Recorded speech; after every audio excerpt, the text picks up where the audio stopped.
Good morning. This is Bill from Curious Cars on another decent Florida November morning. The weather,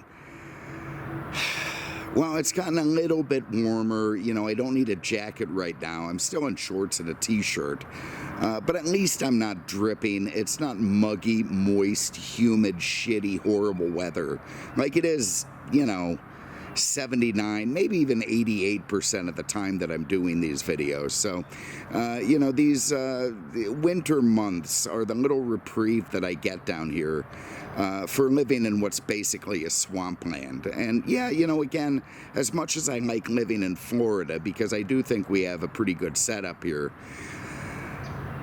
the weather just isn't that friendly to me. Before I get into this car, and by the way, it's a 96 Cadillac Seville STS, and maybe one of the last before they became stupid with their names, but it is still a Seville basically, and I'm happy about that. But before we get into the car, let's have a real quick update. So people ask, hey, why aren't you in the RV that you posted, that old Ford, Holiday Rambler, whatever the hell it was? Why aren't you driving around? Well, because shit happens, and because I get these great harebrained schemes that don't always come to life.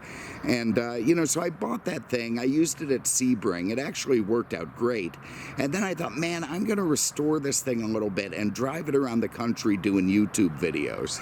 I mean, yeah, I'm as subject to pipe dreams as the next guy. It turns out I also have a lady friend at home who, may have differing opinions, but that really wasn't the case with that thing. Basically, I started working on it, and I came to the realization that it was just too Cousin Eddie. If the shitter's full. I didn't trust the damn thing. I couldn't imagine myself driving to Idaho in it and, not breaking down along the way. So I ended up trading it for a microphone. And then the plan became buying an Airstream, which is why I bought Penelope's old tax evasion truck, which I did a video. By the way, that truck is finally getting dialed in. I have finally sort of taken off all of the retarded accessories that Penelope had added, which were causing not just, normal miseries, but check engine lights. And check engine lights with reduced power. And when apparently in a 2500 HD, when they say, the check engine's on, it's got reduced power, what that means is you couldn't accelerate over a speed bump. So I don't know why they just don't shut it off, why they pretend you can keep going, because you can't.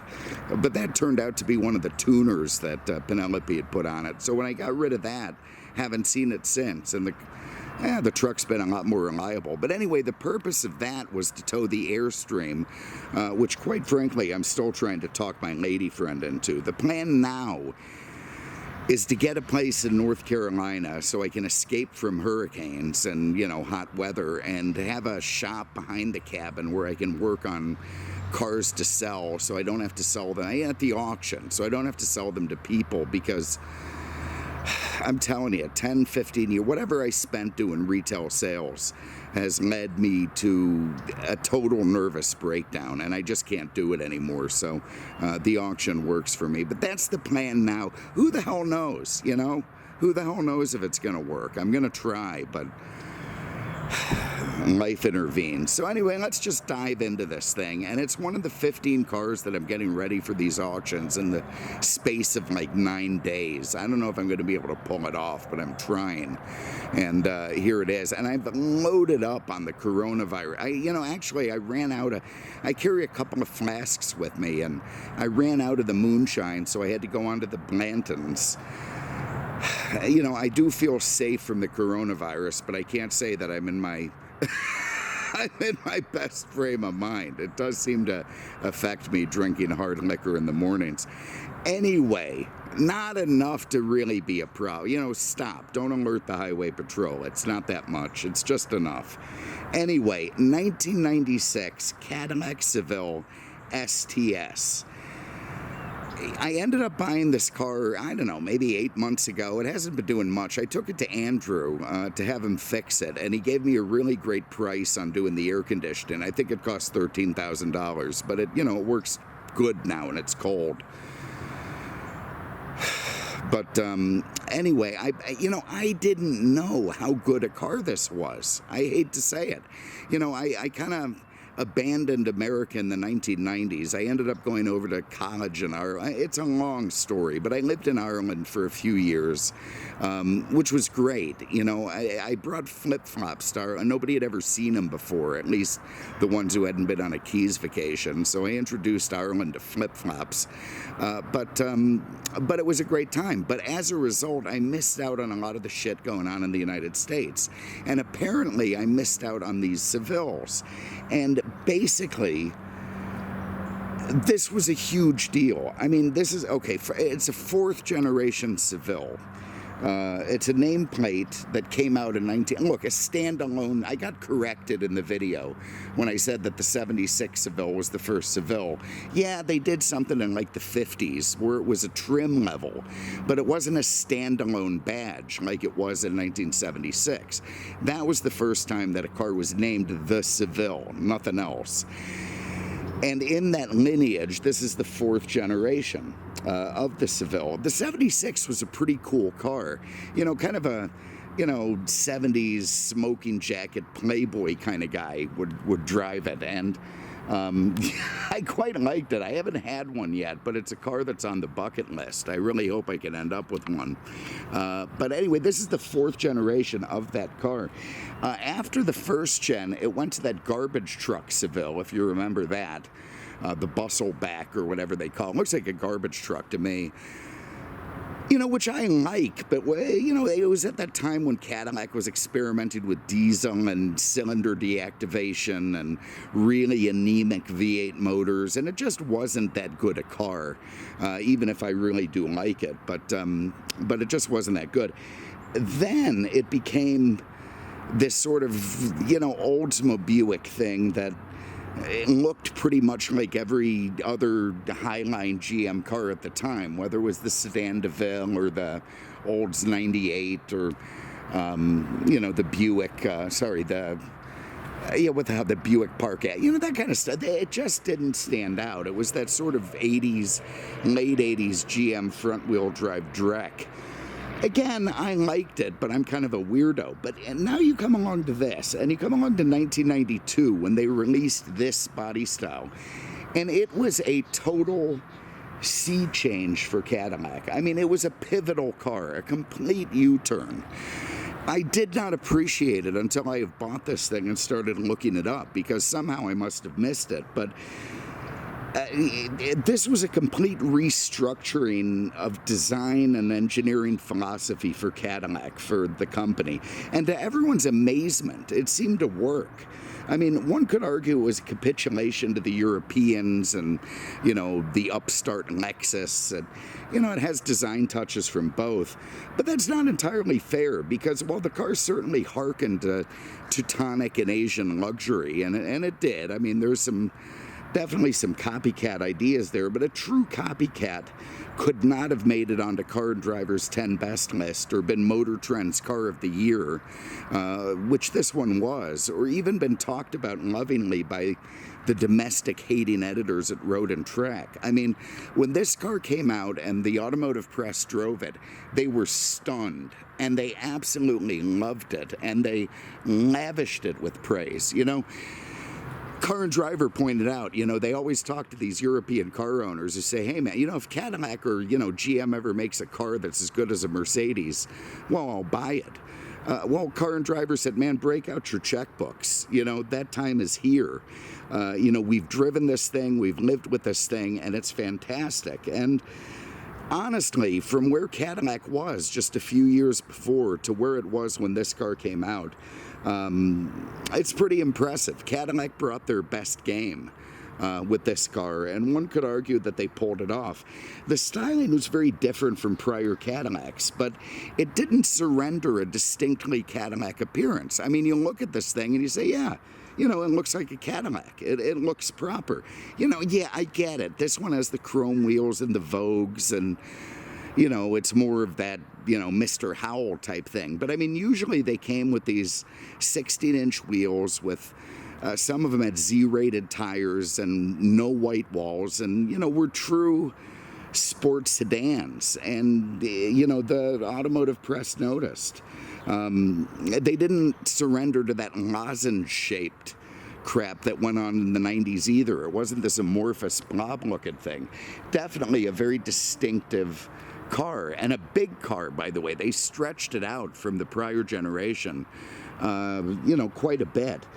There's a monochromatic design, and despite being monochromatic, it manages to look classy without raiding the chrome bling department at J.C. Whitney. I mean, you know, you've got some chrome swoops down the top of the, down the center of the car and the body line there, with cladding beneath, Mercedes style or whatever you want to call it. Incredibly raked windshield and raked rear glass. It's got a long nose and a stubby higher deck.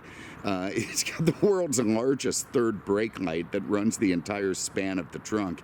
Here on the STS model, you can see it's got quad exhaust tips, which look quite impressive and actually have a very sinister note when you're walking behind it. So it's a big car.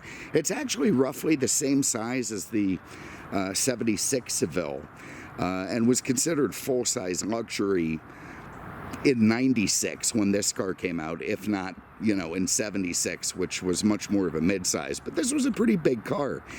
They stretched it out, and the Cadillac guys liked it, and it managed to draw actually a pretty younger crowd. So honestly, while I'm more prone to the, you know, to love the soft and frilly Cadillacs of the past with pale yellow sofa leather seats up front and pencil thin steering wheels and chrome bling everywhere, I can appreciate that GM started to get it right with this car. You know, that they had to appeal to a younger, more hip buyer. They couldn't just carry on selling cars to 80-year-old guys. They had to change. They had to become more current, more proper. And they had to reclaim their standard of the world moniker, which, you know, to do that, they would have to get up there with the technology and actually start competing with Mercedes and Lexus. And quite frankly, with this car, I think they did it. So let's have a quick look at the styling. So up front, you've got a monochromatic egg chrome. What the? That's the whiskey talking. You've got monochromatic egg crate grille. The Seville, the standard, the SLS. That was another thing, by the way. Sometimes GM would come out with a car like the old STS, the prior STS Cadillacs or whatnot, that were pretty cool and beloved. But then the standard version of them looked like something, you know, of a Tijuana taxi, and it just detracted from the whole look. Well, there were two models in this Seville, the SLS and the STS, and both were pretty handsome. And, you know, the SLS in no way detracted from the sportiness of the STS, which was a new thing for Cadillac. So anyway, monochromatic grille looks good. Composite European style headlights also look good. You got these little black bumperettes. You got fog lights down low. You know, it's all very handsome. You've got some creases and lines on the hood that look nice. You've got a long swooping body line that's not, again, it's a reserved car. I won't call it an American Mercedes because it's not, but it's almost like you blended an American car with a Jaguar and with a Mercedes, and they really hit it, man.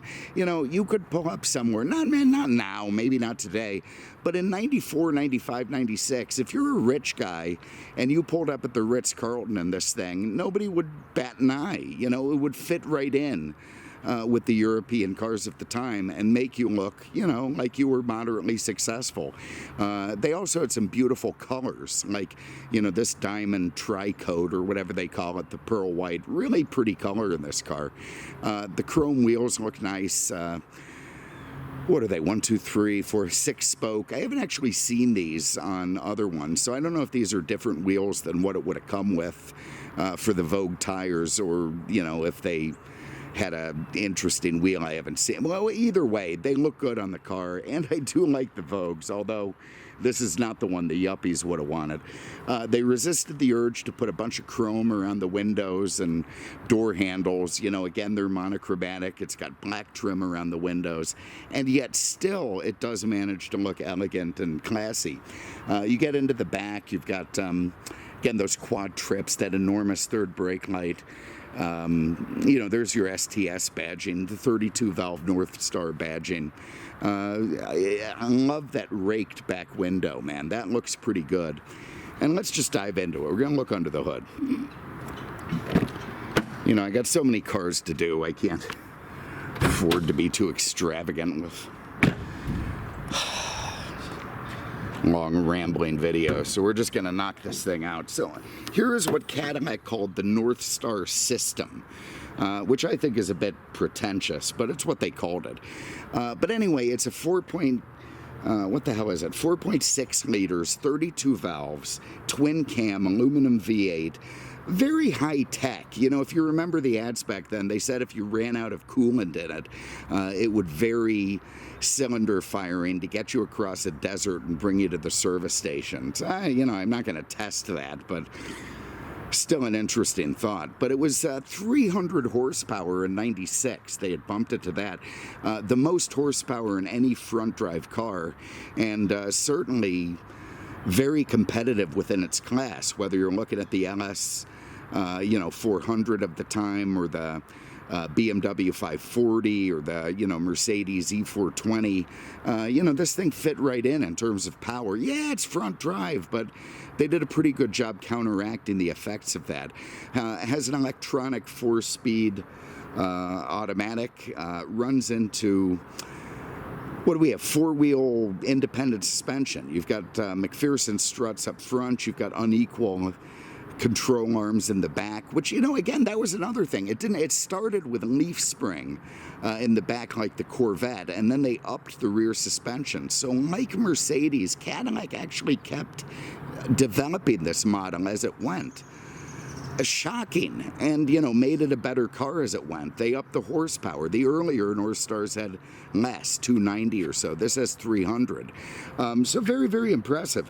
Also, all the other crap the rich guys would want. It's got 4-wheel disc brakes with ABS. It's got sort of an advanced road sensing traction control, which apparently worked pretty well. You got speed sensitive steering, the rack and pinion, but it gets more effort required the faster you go, which is very sporty. It gives you a level height control. Had a stainless exhaust all the way to the back, rain sensing wipers.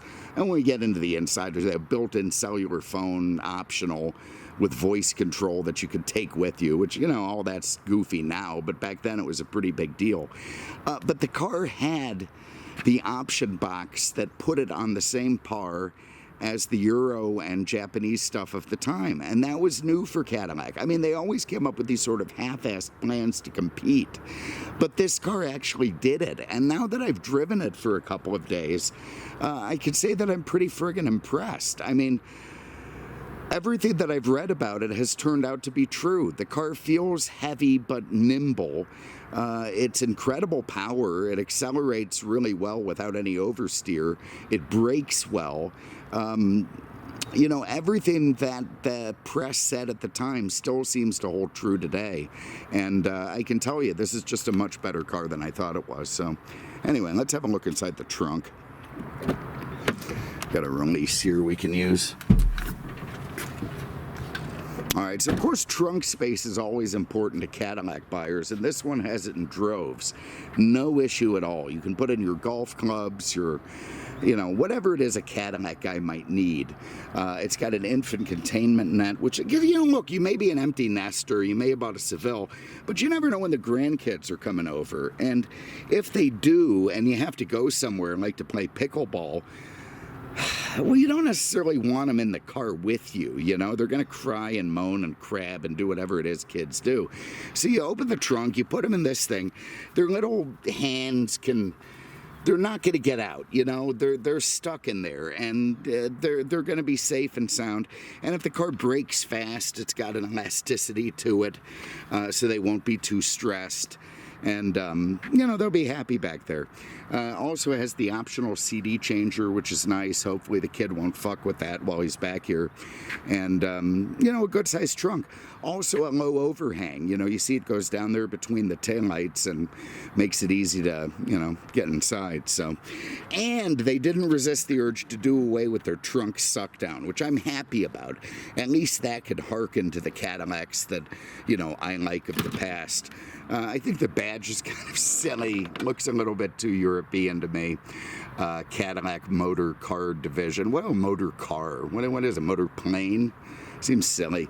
STS, which again, give me Seville on the back because I prefer that, but well, it's a product of the time. And then the 32 valve North Star.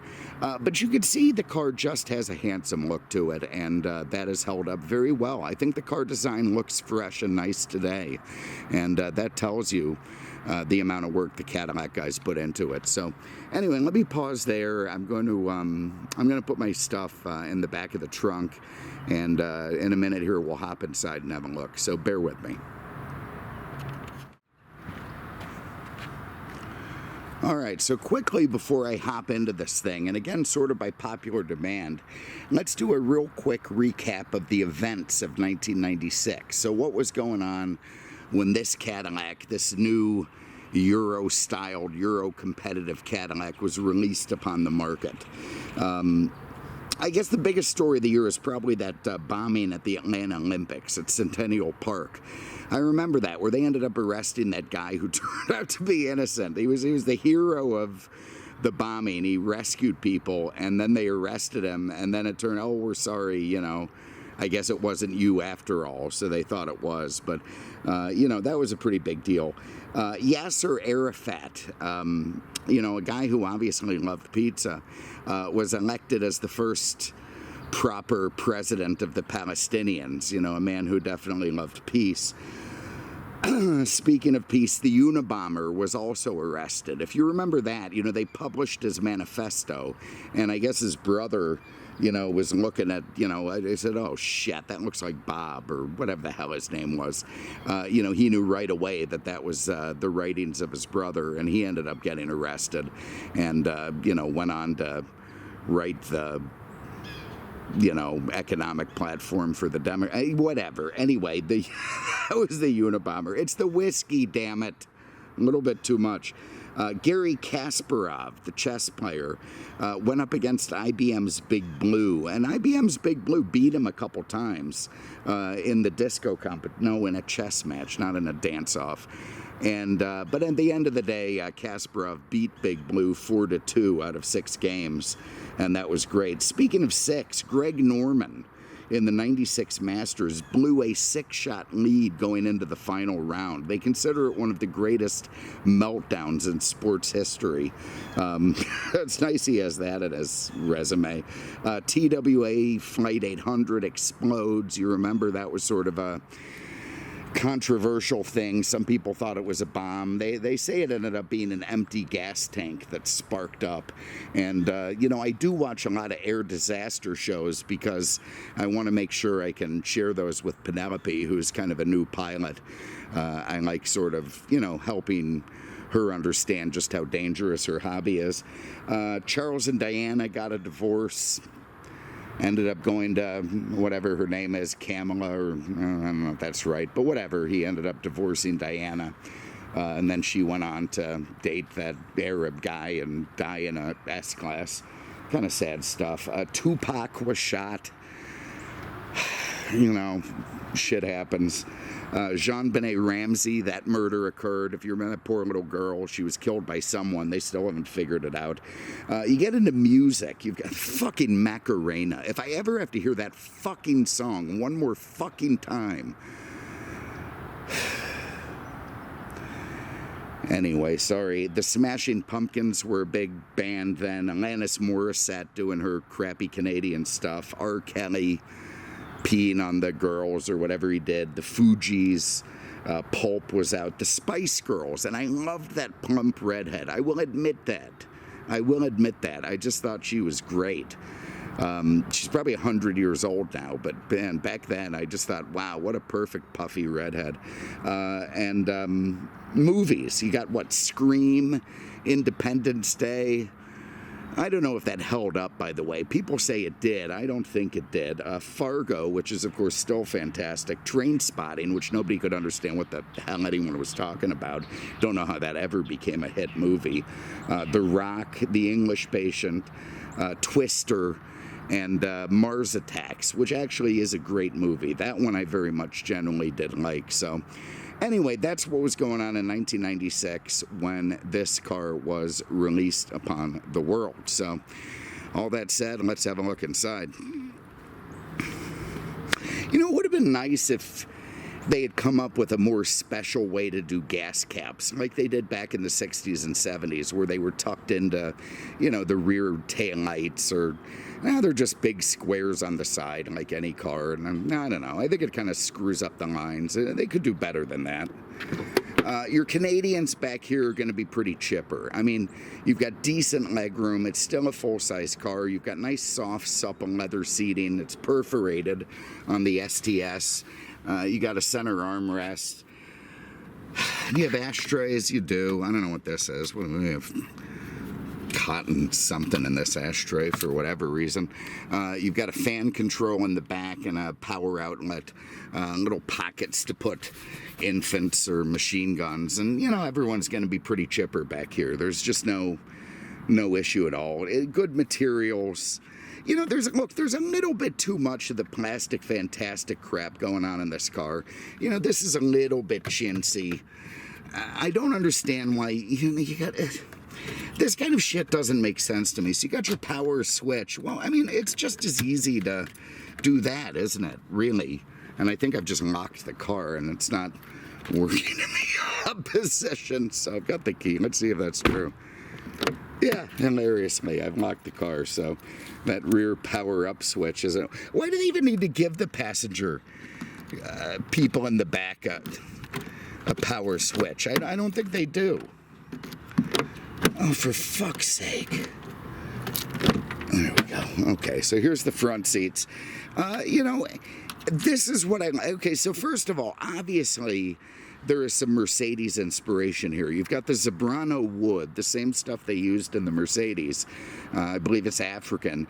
And it's swooping around the dash, going into the door panels in a very Mercedes style. But it looks good in this car, and it's real wood, which is also nice. And it's not Teutonic and humorless the way the Mercedes is. I mean, it's got a little bit of a Jaguar vibe to it, where it's still kind of a friendly place to be. And I don't think that's just the color combo.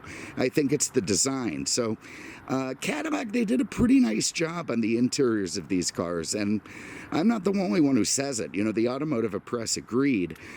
I will say again, we're getting too much. I mean, look, this is a very cheap looking unit. I don't like it. It would be nice if they could have come up with something metal or whatever. I also, again, think it's silly to have your power lock switch 1 inch, well, okay, 6 inches away from one you could use manually, but whatever. You got memory seats there, lockouts. You got a little pocket to put a, you know, baton or a switchblade or something.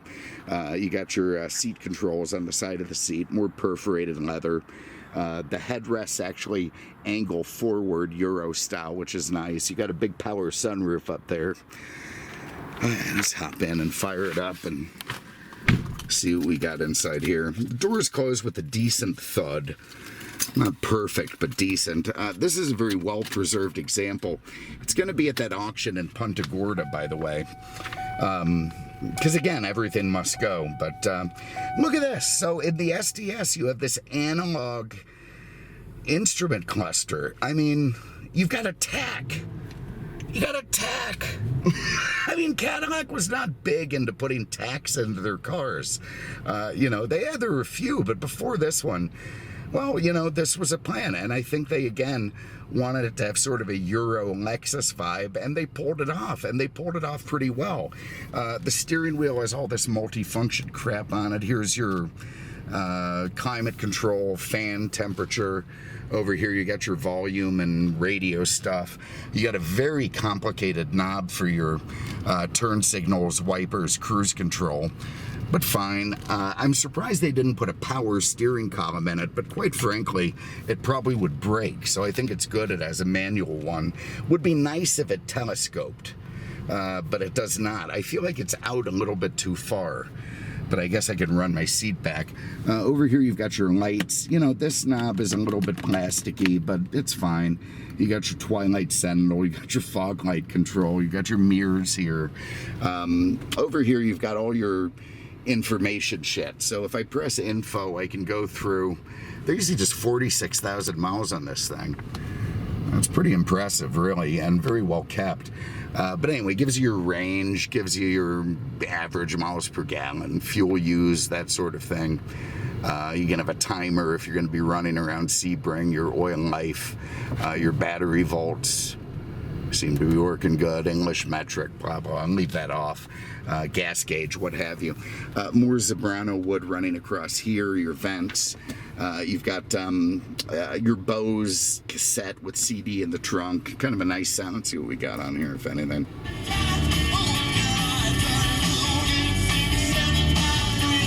Yeah, how do you go wrong with Tommy Two-Tone? Down here, you've got your climate control, and very Lexus-y, I have to say. So they didn't go with Mercedes on this one. They kind of went with the LS400, but it's good ergonomics. It's got a big volume knob, big temperature knob. I'm not in love with the switch gear, but it's fine, and it actually is easy to use. Down here, you've got a, center console shifter, heated seats. You got some cup holders there that might actually function. You got a place to store CDs, and I think you're pre-wired for that Cadillac cellular phone. Nice stuff. Up here you've got a self-dimming mirror with a compass to make the old guys happy. Got a nice big Astra roof. That's a terrific GM option, an Astra roof. Love it. Still working good, and of course has a sunshade. You've got your vanity mirrors here, so yeah, they're, dimmable, whatnot, kind of neat. And then have extenders in case you get sun coming up over the mirror. So very crafty stuff. Built-in home link, your garage door openers. Get into the glove box here. We got a nice set of books. Oh, look at that. For a Cadillac, you want to have some, this is kind of an elegant car, so it kind of needed an elegant gun. And this is a Heckler & Koch P7, actually. As a squeeze cocker, so you see where you have to squeeze that thing to make it shoot. As used by Hans Gruber in Die Hard, mind you. I believe his was stainless, but same gun, nice German 9mm, and works well. And a nice elegant piece to have in the glove box of this Caddy. You have your books. It comes with a calculator, so Cadillac people can, they can calculate the tip on the Asian Masouche, or, how many yards it is to the 7th hole. You got a Cadillac pen, books, all very nice. Here's the window sticker. Car was actually pretty friggin' expensive. This one had $5,000 in options. $53,000 sticker. It was in this, look, compared to the LS Lexus and the Mercedes E420 and the BMW, I won't say it was a bargain, but it was less than they were, if not by much, and actually gave enough with the car to be competitive. And in fact, I think it told the Europeans, hey, we can't charge ridiculous premiums anymore because the American cars aren't that bad. So anyway, you can see all the stuff it has, which is nice. This is a pretty well-preserved one-owner car, has to be said. And boy, I've really enjoyed driving it. So with that said, let's take it for a drive. Let me get my seatbelt on. Turn that off. All right. Would have been nice if it had a 5-speed auto. That would be more Mercedes-like, but it works fine. In fact, I think cars today have way too many forward gears for the most part. And Peter's slow gas. I should probably use the iPhone to get more of the dash, but frankly, I'm too lazy to stop and turn it around now. But look, here's the thing. The car weighs, I think, 3,700 pounds, and you feel it. It's not light. But, luxury cars are not supposed to feel light, and this one doesn't. And it's got that. I mean, this thing's got some beef, man. 300 horsepower, not bad. Very, very torquey. 0 to 60 in about 7 seconds. Quarter mile under 15 seconds, if I remember right, like 14.7. And despite being front-wheel drive, they really toned down the torque steer. You know, I just hammered it there. I mean, I put my foot up against the firewall. No torque steer at all, no jerking, just nice smooth acceleration, and that vibes with what the automotive press was saying at the time. I gotta slow down so I don't run over these poor guys.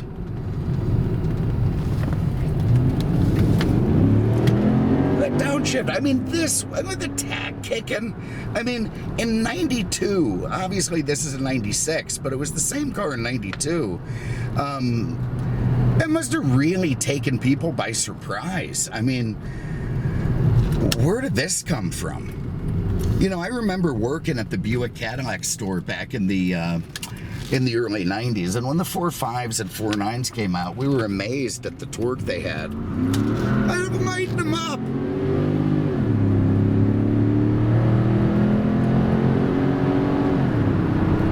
Yeah, you know, there it is. So look, here's the thing, man. This car could compete. And unfortunately, it really didn't continue. I mean, Cadillac, they didn't build on this until quite a few years later. I mean, now you get into these CTSVs and these 600 horsepower Cadillacs tuned at the Nürburgring, and yeah, they're all great. But Cadillac, it took them a while to get there, you know? They had this formula down, 92 through 97. This car was very competitive with the European stuff. It felt nice. A rich guy who went in the Cadillac dealership and drove this thing, you know, would say, yeah, okay, you know, man, I gotta give it some consideration. It's not just an obvious trip to, you know, the BMW or Mercedes. This thing has some, it has some viability. And, you know, people complained about the resale value, which honestly, it didn't track that bad. It just started at a lower price than the other cars. So, you know, with the, I think the Lexus, of course, held its value better because they did. But it tracked with Mercedes and BMW in terms of depreciation. And honestly, the car is still held up today. I mean, this is a 46,000 mile example, which is kind of rare. You know, obviously they'd be driven a bit more. I understand there've been some mechanical issues with cars in the 100,000 mile range, but take all that aside, you really have to hand it to GM and Cadillac for bringing their best game right in the midst of their worst era of malaise. I mean, they answered the negativity in a strong way that won a lot of people over, and quite frankly, it's winning me over. Listen to that thing. That is a great engine. Man, I feel like I'm in an IROC or something. Even the, you know, the four-wheel independent feels good. It feels balanced. Not too soft, not too firm. Imagine that's the traction control. And it feels like a driver's car, and it feels like something that's going to handle highway speeds with real aplomb and dignity. I mean, it just feels like a good car. So God bless Cadillac. So anyway, there it is. I gotta say, this is a much better, I bought it because of the Vogues. I'll be honest. When it came through, it was immaculate, and it had those Vogues of the chrome wheels. And I thought, wow, there's a great pimpmobile for me. But I really didn't know what a good car it was as well. And that has been a very pleasant surprise. So thank you very much for having a look. Really appreciate it. Not going to have you stick around for all our dumb traffic, but there's plenty of driving stuff in there earlier, so good enough, and we'll have some more fun stuff coming. Please join us on, look, man, I get, you know, oh, don't support Elon on X, oh, what are you doing? Man, I was on X when it was in 2022 when it was, you know, run by the Democrat Party. So I just liked it better than Facebook, okay? And it's not a political statement that I'm on X now. I'm just there where shit happens. So if you have any interest in the channel and want to see what's coming up, see some early release videos, hear my rantings, you know, suck it up. Go over to X. It doesn't hurt anyone. And, you know, have a little bit of fun. So thank you very much for having a look, and we'll see you with the next one. Take care.